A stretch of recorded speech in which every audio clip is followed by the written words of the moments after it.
Hey, what's going on, Dragon Ballers? Welcome back to another video. This time I've got my red-blue Hirudegarn deck profile that I won my shop tournament with this past weekend. This is the power. This is the power. This is what it feels like to kill someone on turn 2, turn 3. This deck is just, I think we all know by now, it's just obscenely broken.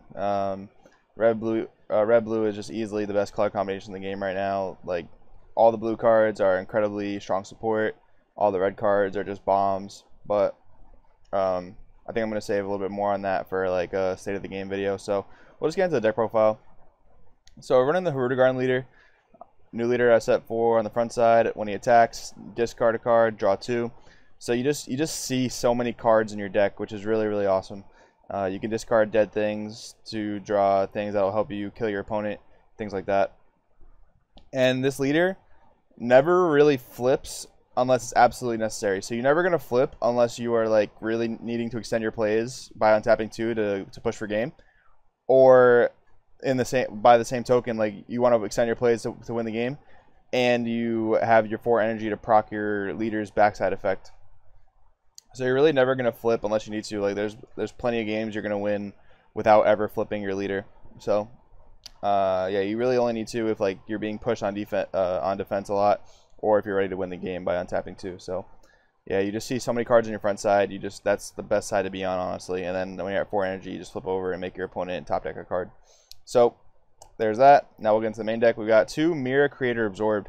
This card is actually like an incredible game ender. Like this card is really strong at like being that last like kind of attacker, especially when your opponent like has burned through all their negates, or if they're tapped out. This thing is an automatic game if you have a double strike Champa, if they're at 2 life. Or if they're on their last life, this thing is just automatic game. It gets so big. It gains 5k for every card in your warp. So, yeah, you can just imagine how huge it gets. And it has deflect, so it can't get crusher balled, which is really nice.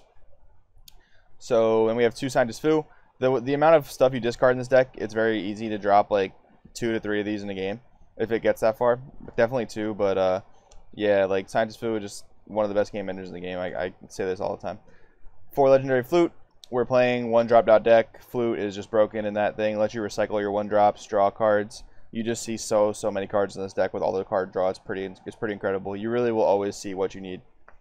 4 Senzu Bean. I like to hold these for defense rather than offensively.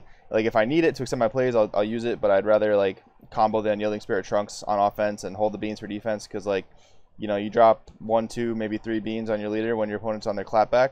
They're not really going to be able to do anything to you. So. I do like being more on defense. On offensive, I'm really pushing for game. And then, like, Unyielding Spirit Trunks, untapping energy to push for game more. Then we have the super combo, Hoi, Emissary of Flame. This super combo is absolutely insane. Unlike your leader, this does not have to discard battle cards. So you can discard anything that's dead. You have a dead Flute, you have a dead Bean because you don't have a blue charge, you have a dead Zeno.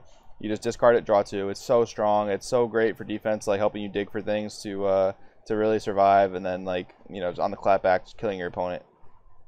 Then we're playing 4 Jocko. So this could technically be negates, but I kind of like Jocko because you have so much card draw on the deck and you have access to 8 super combos. So like baiting your opponent to kind of all in you and then Jockoing stuff back, especially like if it's a 10k combo that they can't use and they're tapped out when you're ready to push back, is really good. So like if you can bait them to like, use most of their hand and then like survive with Jocko, it's a really good effect. So I chose to go with Jocko in this deck over Whis. Whis were put in the sideboard. Then we have the 3 Zeno. This is part of the Chantac Zeno package. This combo is just so obscenely broken. Like, there's some matchups, like Vegeta is one of them. One of my good testing buddies, like he plays Vegeta all the time, and he just really denies you advantage because like he's constantly swinging with crit, and your leader, you're attacking them to get cards, but at the same time you have to give them cards to do that unless they're awakened, and you're not. So like, that's a way I get denied advantage. And then like if you're playing against like apes and they have a board full of apes, Chantac Zeno just like resets the game. It's honestly incredibly broken. So that's why we're playing 3 of those. And it's just really nice. Like 3 is not a big deal because you can just ditch them for your leader to draw more cards. So red package, 4 Kaba. Definitely better than late game in my opinion. Just to like push for game. Like you have just these crazy cheap finishers. Like you can't be afraid to put yourself down to 1 because you get into a lot of situations where you're either going to win or you're going to lose the next turn. But this deck has such a high propensity to win because of all the damage you can output and all the threats you can drop in a turn, with all your threats being super duper cheap and all your energy on tapping. So Kaba's definitely better than late game. Then we have Intensifying Power Trunks. You just want to punch them with this early on and take their life away without giving them resources. So Intensifying Power Trunks is super, super good. Evolve target for chain attack. Recyclable with Flute. Then we have 4 Further Construction Champa. I think I'm probably going to cut this down to 3. 4 is a little bit clunky, but it worked absolutely fine. Like, this paired with Mirror Creator Absorbed is so good at going for games. So super, super good. Chain attack Trunks. It's our whole, Fiber Jar, Chain attack Zeno combo. It's pretty degenerate. I chose to main deck it just because, we have plenty of attackers in the deck. This is just a little bit of reassurance. 3 Foreseeing Hit for when those games go into the late game.